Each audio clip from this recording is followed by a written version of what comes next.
Go ahead and turn the lights up, please. And if I can have Kevin Perenio, please come up here. Where's Kevin Perenio? KP. There he is.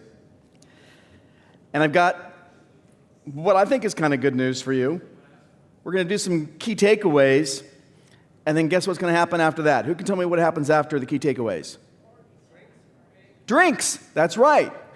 For those that partake, we have Paul Rosso on the calendar. He's actually going to be tomorrow, so we're actually going to be wrapping up here early, so you guys can. What time do we have the event? 6:30 at Coin Op. You can walk it. It's about a half a mile. About a half a mile. Where's KP's getting mic'd up. So, listen. I think so far, I think this has been a pretty good event, and I'm very excited. Yes, thank you so much.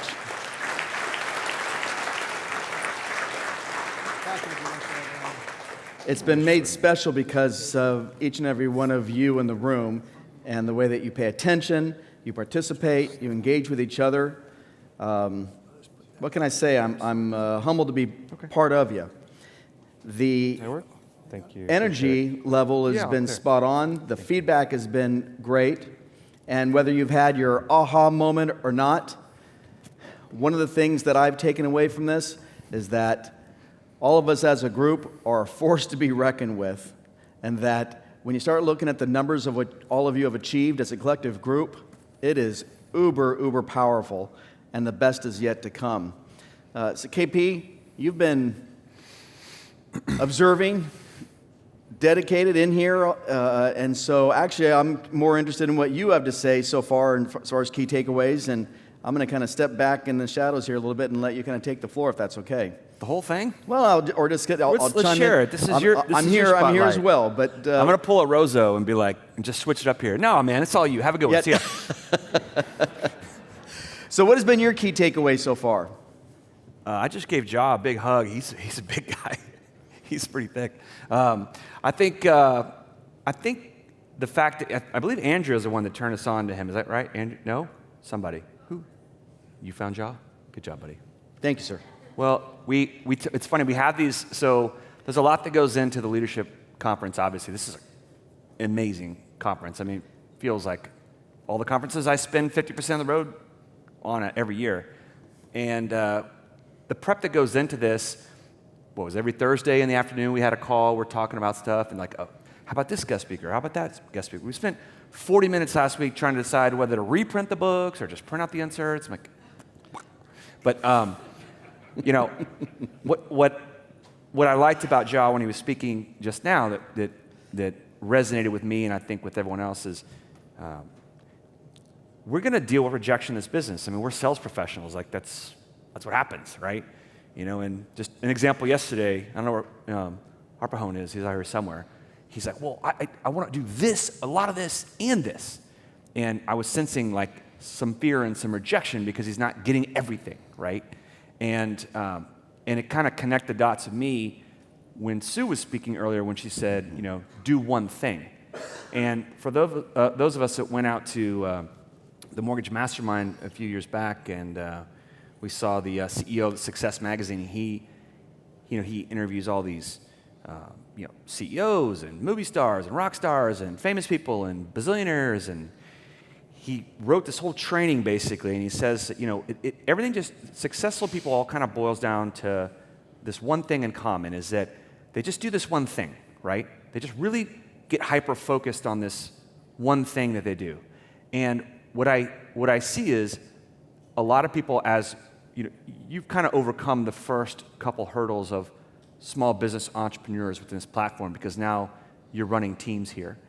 But I always see people, especially like when they first become a branch manager, they're like, all right, I got to do this, I got to do this, I got to do this. Okay, I'm going to get really good. I'm going to make my own website, and I'm going to learn marketing, and I'm going to make all the content. I'm going to do all the flyers, and I'm going to be a refi queen, and I'm going to be a purchase king. And then you just like try and do everything. And you get a lot of rejection when you do that. And so I think a lot of us learning to become entrepreneurs and maybe get a little more focused and actually trusting people to do your job, maybe not as good as you will, right? No one's going to be, think about this. There's over 100 people in here, and I bet every single one of you thinks that no one can do whatever you do better than you. Think about that. And there's actually people in here who do it better than you, and me, and you. But the point is, if you want to build a scalable team and you want to focus on leading or whatever your niche is or whatever your one thing is to be successful, to run your entrepreneurial business within this platform, you have to trust others, you have to overcome rejection, and you have to get a little more focused. So I'm not saying here, just do one thing and only do one thing. That's not the message. But I feel like kind of connecting all that dots and being a better business person, a better entrepreneur, maybe just get a little more focused, use the resources that are here, and scale your business and trust the people on your team. And most of us in here are already doing that. You wouldn't be at the level where you're at. But if you've written down your goals, which is another point that we had today, and then you take advantage of all the tools and the marketing automation that Robin and our team have been displaying, you really can do 50 to 100 units a month as a team, as an individual. And that you can do that right here, starting next month or whenever it is that you get over these next couple obstacles or add the pieces to your team, And everybody goes about it from different approaches. Troy, he and I, we talk a lot, and he's like, I want to be number one. I want to be number one. It was like a year ago. I'm like, well, you don't have a processor. It's like bit of a problem. But he's got a written goal, and he has got a goal, and damn it, he's going to be number one. Trust me. And there's some of you out here that want to be number one, and our number one unfortunately couldn't make it. He's dealing with COVID and flight and all that kind of stuff. But the point is, you've got the drive, you write down your plan, and then you kind of enact it. And I think this platform, more than any that I've seen out there, is putting together all the tools and all the mindset and all the leadership and all the financial backing from Paul and Robert to really elevate you personally in your career and your life together as a team, but in an entrepreneurial platform that isn't cookie cutter like McDonald's, but very customizable to you and your market and your life and your health and your faith. And I think that's just kind of the thought that I just kind of regurgitated, just kind of trying to wrap up everything that I felt coming out today. And how honored I am, and I know Chris is, to be part of your team and serving you in this room. Awesome words. Yeah, please. And so to help me and formulate and kind of make sure that we're on track for tomorrow, I'm going to ask some questions of you. So Doug Bateman, and put you on the spot. Give me one or two, doesn't matter. Give me one takeaway that you've gotten over the last 2 days. Give me something that you took away that you go, you know what, good or bad, this is what I've gotten out of the conference so far. The only reason I know that's you is because I see your silhouette of your head. Because it's so bright. Well, and I know you've been sitting there, and again, I'm not, trying to go, but I do want to, I do want to give props to you. Like I said, this is your second month here, and your first month you did however many units, just behind Jordan. Third place. No, second place. Oh, he tied. That's right. There was like three. Oh, yeah, 27. that's true. Kevin. Yeah. Are you number one or what? So, no, it's just really a lot of people here. Just the one thing I keep hearing. There's a lot of good stuff going on. My biggest issue is probably focus, and that's what I keep tuning into when I hear that. So that would be one. So focus has been something you've taken away. Okay. Gaston, how about you? Give me a takeaway? I'm back over there. Raise your hand so they can see you. Give me a takeaway.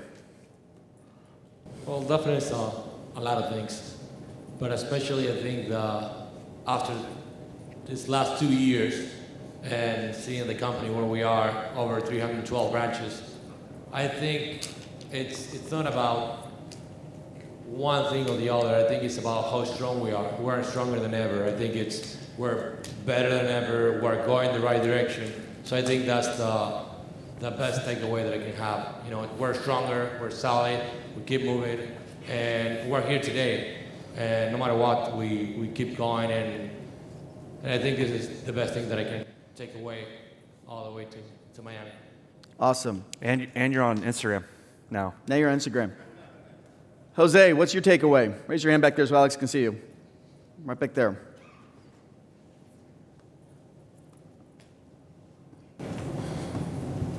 You know, it's just kind of a little bit of the same thing that I told you yesterday. Coming into this company and seeing everything that has been poured into us is absolutely insane. And just knowing that there is no fluff and that upper management is really behind us. So it just gives us more fire and drive to build and continue to grow. So I love it. Awesome. So your takeaway is just feeling that you're supported by your management and your company. Joe Heister, what's been your takeaway? Alex is right there. Raise your hand so we can see you. Joe Heister, regional manager with his partner in crime, Bob. What's been your takeaway? Probably just getting everybody together, like you said, in togetherness and getting back in front of everybody. So it's good to get together. It's been over 2 years for me. I was out here just over 2 years ago. And is there something that you've heard over the last day or two that you said, you know what, I'm going to take that back to my region? Well, I think just recently this rejection is big. I think we all face it. You know, some weeks it's like you get kicked in the head, you get 100 rejections, and the next week it seems to all go your way. So just keeping that in perspective. I like it. I remember when you were in BMU, you're like, trying to figure out how you make money here. You're just like, you know, and If you find out, let me know. yeah. Keep stacking them, baby. Judy. Meredith, right behind you. Hi, everybody. Hi, Judy. Judy from Hawaii, everybody. Woo, aloha.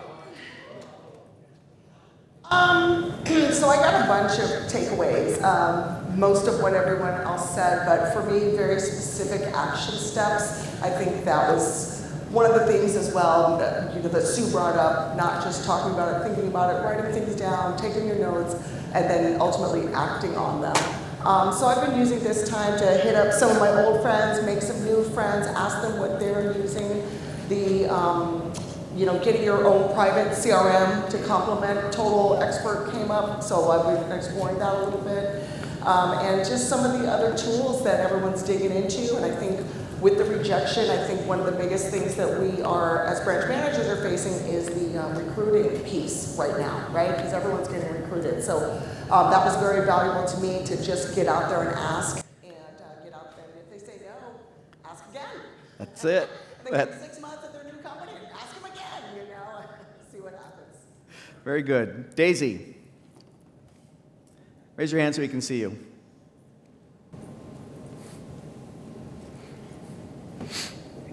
So one thing that's really important to me from the companies I come from is transparency.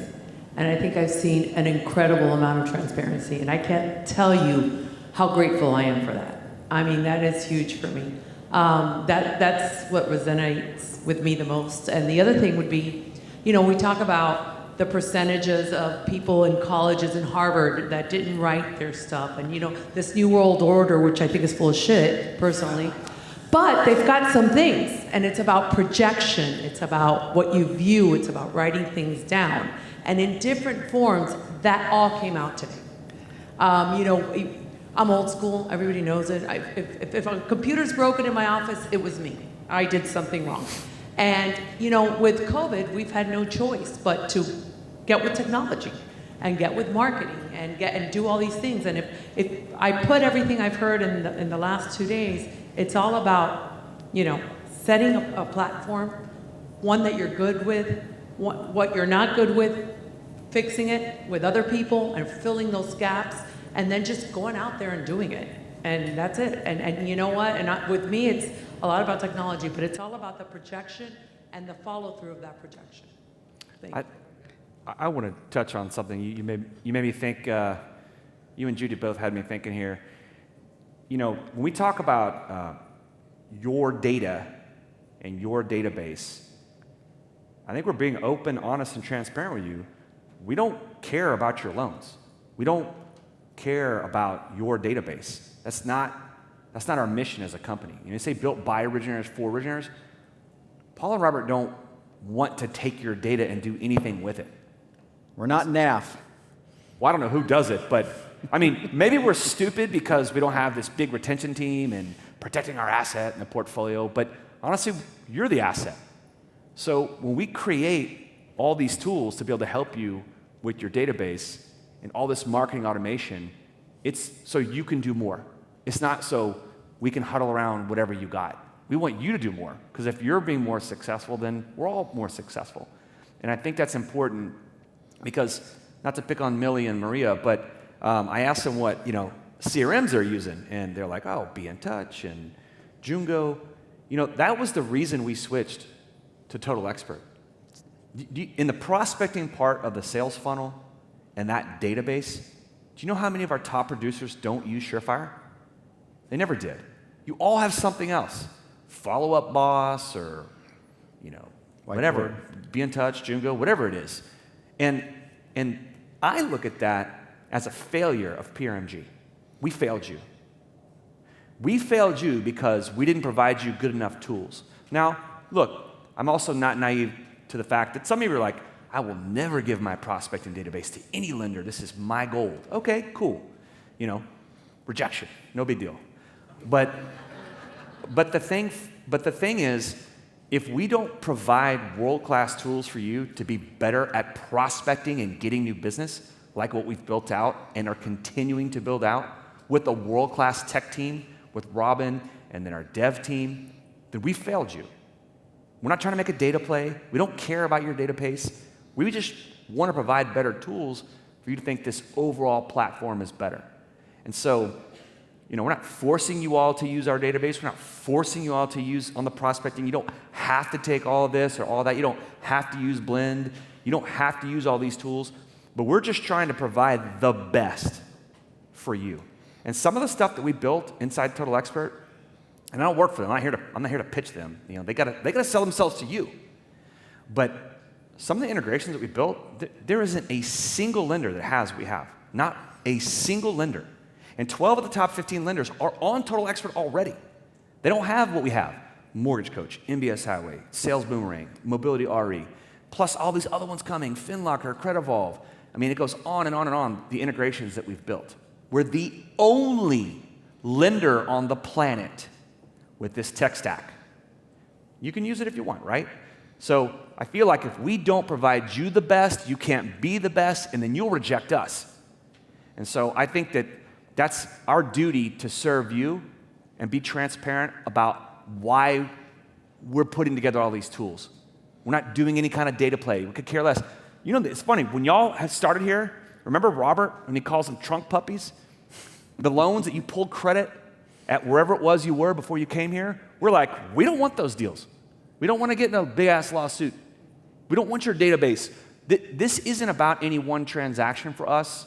This is about creating a relationship with you, who is our main client.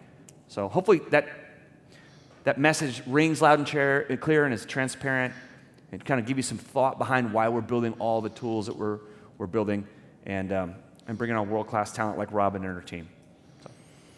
Alex Mendez, what was your takeaway? Right there. Before you answer that question, what college did Dan Marino go to? Pittsburgh. What high school? Paul's going to step up here and get you. Joliet Catholic, but I could be off in the first name. All right. How about this? What is okay? I'll ask you, I already know the answer to this one, but what's the number one player for the Padres right now as far as who's their star?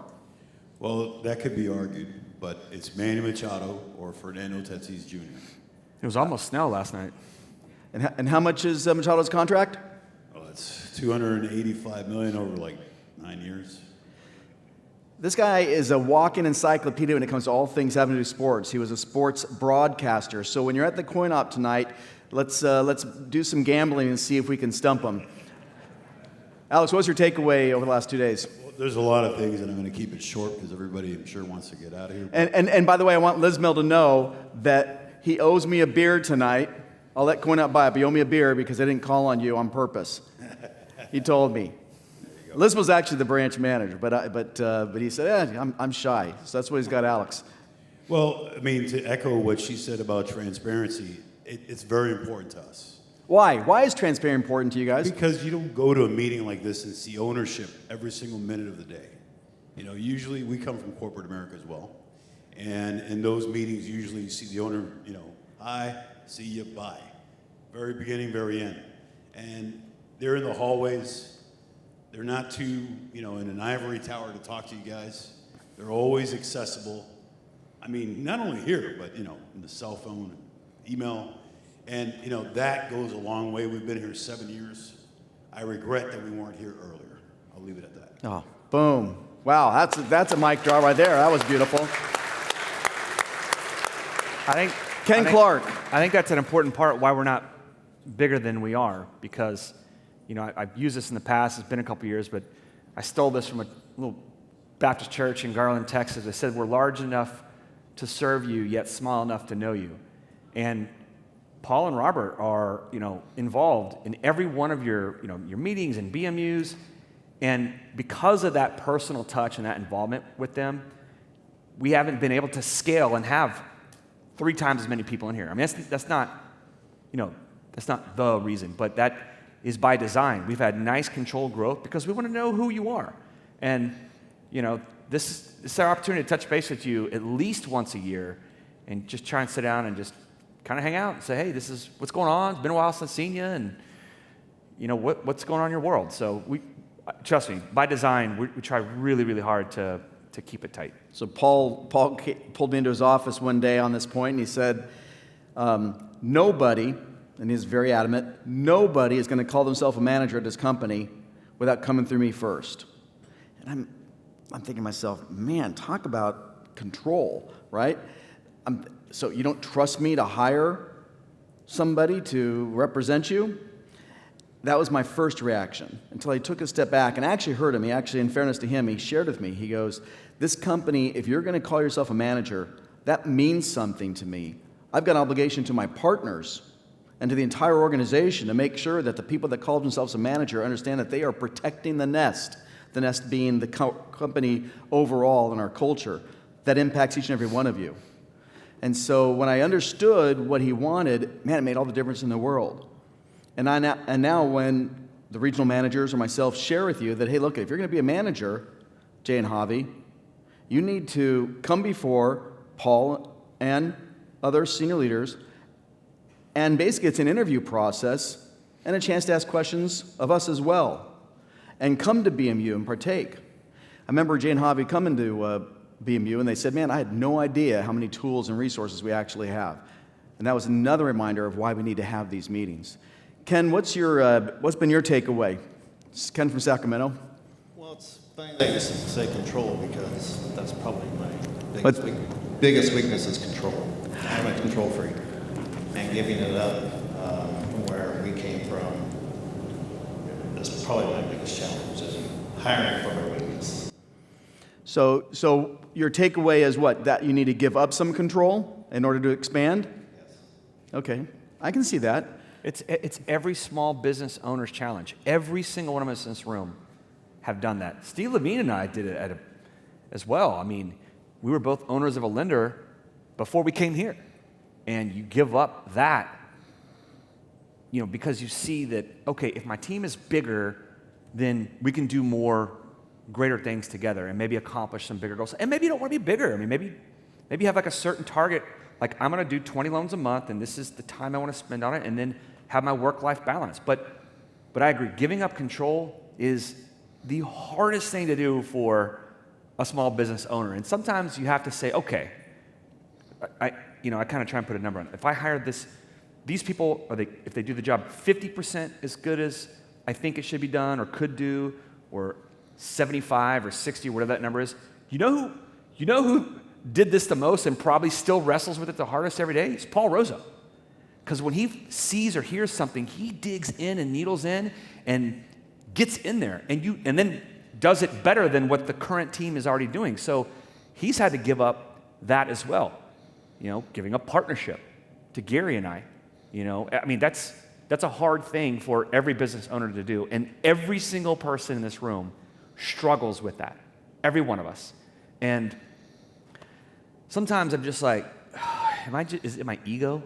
You know, do I think I'm that good You know what I'm saying? Like, am I that good? Because every single person in this room is a high-powered, hard-charging person, and they think they're that good. And there's a lot of people in here who are better. And I think Paul kind of hit on the head when he talked about it. It's like, you know what? Just hire people that you think complement you or are smarter than you or better you at certain things. And that's not saying you're not good. He's not rejecting your own ability by giving up that control and making that higher. It's just growing and scaling. When again, it's a hard thing for everyone to do. And I don't know. I mean, I don't smoke weed, but if I did, I think it'd be easier to give up control. It's like, dude, everything's cool, man. You know, like, you know. Pam Stevens, right in front. Raise your hand so we can see you. Alex, over here. Pam's, what's been your takeaway? Well, like everybody else said, I feel like taking care of your leads and checking your conversions, it's super important. Watching your P&L, that was, eye-opening because there's just same branches, same numbers pretty much, but a lot of loss. So that was very important for me to see things in BIPs, and Steve and I have talked about that. So that was very important. So this has been a good reminder of getting back to some of the basics. Yep. Can I pander to you for a second on something you asked yesterday? No. Yeah. Okay. Oh, not right. Well. What did I ask?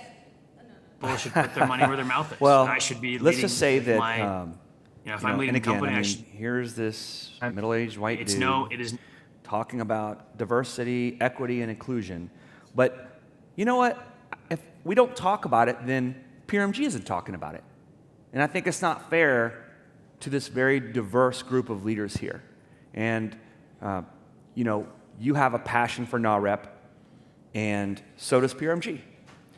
We have a passion for our Women's Advisory Council to give not the women in this room a voice, because you all have strong voices. But what about you do have a really strong voice. But yes, she does. What about that shipper in post-closing on the first floor that's got work up to their eyeballs? And they were like Jaw was before he started doing his card game with the rejection therapy, right? And they don't know how to, they're not communicating. Sales is just communication, right? So what about that female that works at our company? She has a voice now, or at least someone that's talking once a month and talking about content that may resonate with her. How about NAMBA Connect? I'm going there. I'm flying to Atlanta next week. I fly every year. And we're being intentional about hiring and promoting our industry and our business to maybe people that weren't spoken to in the past like we now speak to others currently. And I even joined a board of directors of a company founded by a gay man called Access Lending Academy. And he's very intentional about hiring, someone that's maybe LGBTQ or a minority and training them for free to be a closer or maybe a processor if they get their processing training down, and then getting them into this incredible industry, right? So there's a lot of efforts that we're making outward, but inward, D&I heard was, inclusion is a difference between inviting you to the party and then asking you to dance. And everyone in this room, not only you at the party, you're here, we're dancing, and you're part of our team. And if you just look around, we have a really diverse group, whether it's Latinos or African Americans or female. Adding Robin Clayton, and Michelle Lilly last year to our senior management. We probably have more females in our senior management than any company in this industry. So I'm not saying this to pander. What category did Stan Bergerman? Yeah. I'm not saying this to pander. I'm just saying because it needs to be said. It needs to be said that we are intentional about our efforts, and we are a very inclusive and progressive thinking company. Even if our sales management is old school, that doesn't mean that the way we look at our leaders is old school. And I think that's something we can be really proud about and rally around at this company. NAREP Attitude is occurring September 28th through October 2nd at the Grand Hotel right next door. Anybody scheduled to be there? I know Pam is. Raise your hands if you're going to be. Okay, we've got 1, 2. Raise your hand, Pam. What are you hesitating? You can't be backing out. What? Because I'm not throwing the boat party. She's like, I just came to San Diego. I go home and I'll come back. You got to be here. You can do We're it. counting on you. Okay. Si se puede. There. Don't feel any pressure. Anyway, and so we've actually are going to be having for those that come, we're actually going to be having a party at Roy's where Stan and Baron held their thing the other night, so on that Thursday. So, Jeff, what's been your takeaway? Alex right here next to Pam. Raise your hand, Jeff. What's been your takeaway?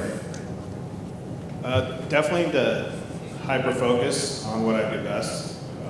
Go after relationships and sell, and learn to use our tools and get other people to help me with whether it's processing, marketing, using a marketing assistant, especially with everything coming through on the digital side. It's a lot of stuff. I used to be a tech guy 18 years ago. Now, the only thing I can use is my phone. So definitely learn to use other resources. And Armando, why don't you hand the mic over, pass it to that table so Armando can have it. Armando, you've been with us for a long time, representing us in the great state of Oregon, sorry, outside of Portland. Well, so, it is kind of its own state. Yeah, that's true. Yeah, that's a good point. So anyway, what's been your takeaway? Well, this is kind of hard for me to be almost the last one to say this, but because everybody's pretty much said everything that I was taking away from this. I've been kind of a fly on the wall.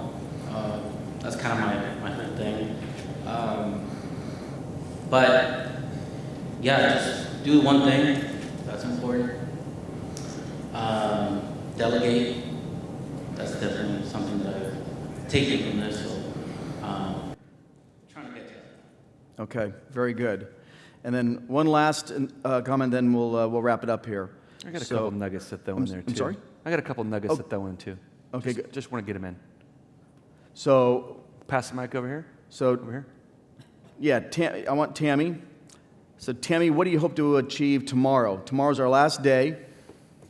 What do you hope to achieve as you've been a newly appointed manager there in Coeur d'Alene and Spokane? So, what do you hope to achieve tomorrow? My aha moment. Okay. Today was rejection is only an opinion, and it's an opportunity for another yes. So that was awesome. Yeah, I like that. Okay, It's just a numbers game. Yep. I think this ugly big-nosed guy got my wife. Lots of rejection. Yeah. I thought I thought the amygdala, Martha, when Sue was talking about. That was awesome. So when I introduced my name, well, before I decided it's too hard, everyone kept messing up my name. I was like, I'm Kevin. Like, oh, well, nice to meet you, Keith. And it's like, no, I literally just said Kevin. But so I just said KP because it's easier. And then when she was writing down Martha, I wrote down Keith to name my amygdala. and so it's killing excitement in the heart. That's what I wrote down. So, because I feel like that's what that little thing does, right? It's like you get all fired up, you want to do something, and it's like, hey, man, chill out, man. It's not going to happen. So, so fuck Keith. But not that Keith. You need a mic? Did you want to say anything? So, we don't have a dog in this fight. We don't work. We don't do a lot of business with you. I have 3,000 other lenders we work with. I've done probably 100 of these, honestly, with tons of different lenders. I have never seen from ownership to leadership to management so involved, so connected, and so informed for all of you. If you think the grass is greener on the other side when they're headhunting you, because I know they always headhunt you, you always call us and they're like, hey, I'm with this company now. You're in Ireland. So keep that in mind when you're looking at the color of the grass. This is as good as it gets. Really. Wow.